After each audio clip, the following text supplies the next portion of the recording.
5% ratings ng It's Showtime, solid ayon sa Lion Here TV.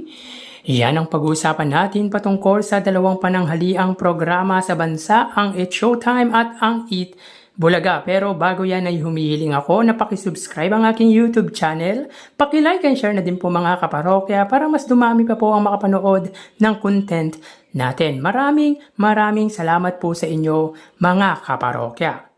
So yun nga mga kaparokya, tila solid para sa isang malaking entertainment page na Lion Here TV ang 5% na nakukuha ng noontime show ng ABS-CBN at ng GMA Network na It's Showtime.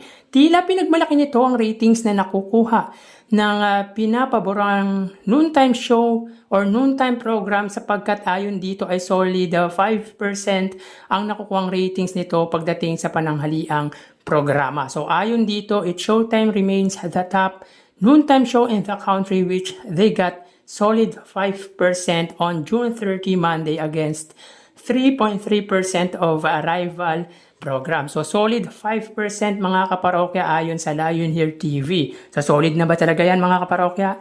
Meaning 4% ang ratings ng GMA para sa It's Showtime over 3% ng TV5.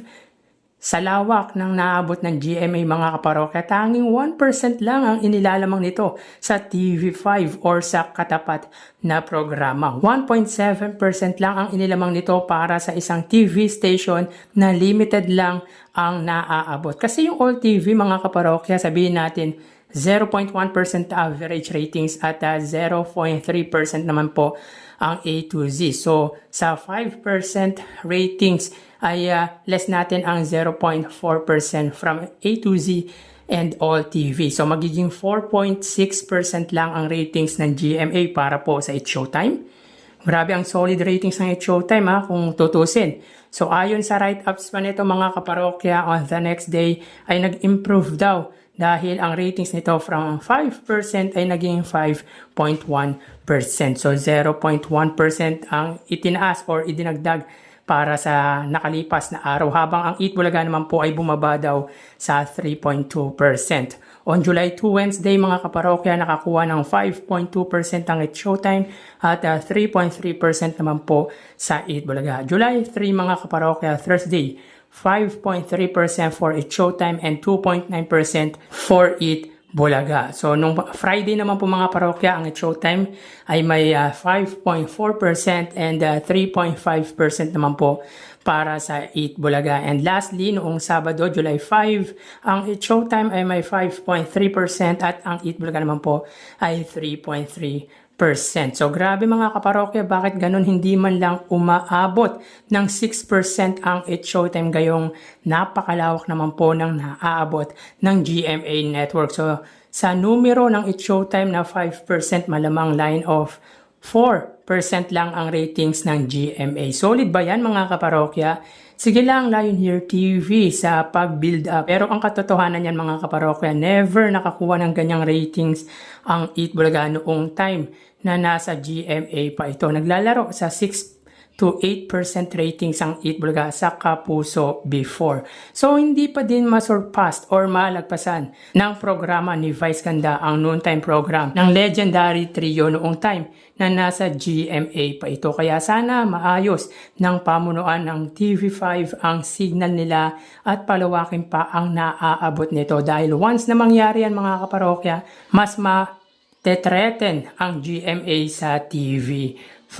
Dahil malaki naman na talaga ang pinagbago ng viewership ng TV5 buhat ng maging parte ang legendary trio at ang legit Dabarkads sa TV stations na pag-aari po ni Manny V. Pangilinan. Kaya kahit 3% ratings ang Eat Bulaga, yan po ay hindi na po masama. That is not really bad. Dahil mataas na yan, kes lalo pat napakahina ng signal nila.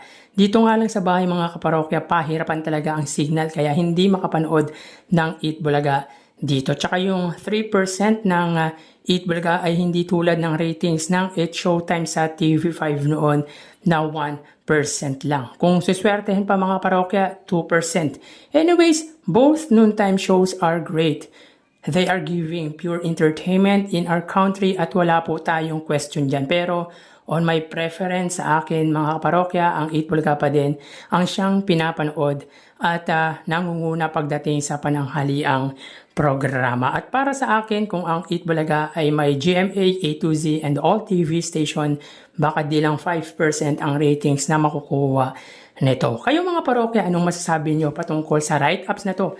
Pakicomment naman po ang opinion at suggestion nyo patungkol nga po dito. So hanggang dito na lang po tayo mga kaparokya. Mag-siingat po tayo lalo pat naulan. Magdala po tayo ng payong pananggalang sa buhos ng ulan or sa sikat ng araw nang sa gayon ay hindi po tayo or makaiwas po tayo sa sakit.